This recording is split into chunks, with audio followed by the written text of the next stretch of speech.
Rearranging formulae. When we are given a formula like the one below,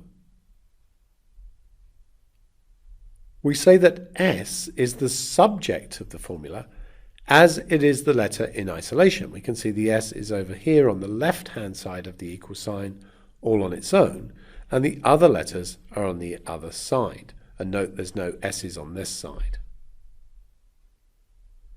In different situations, we may want a different variable to be the subject of the formula. For example, we might want the t or the u.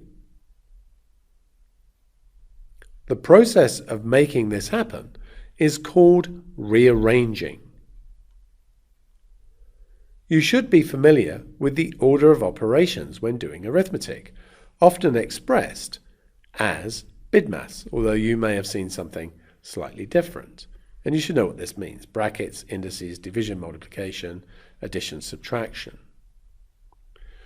When rearranging formulae, we often use the reverse of this, which we could call SAMDIB. We will look at this in some examples.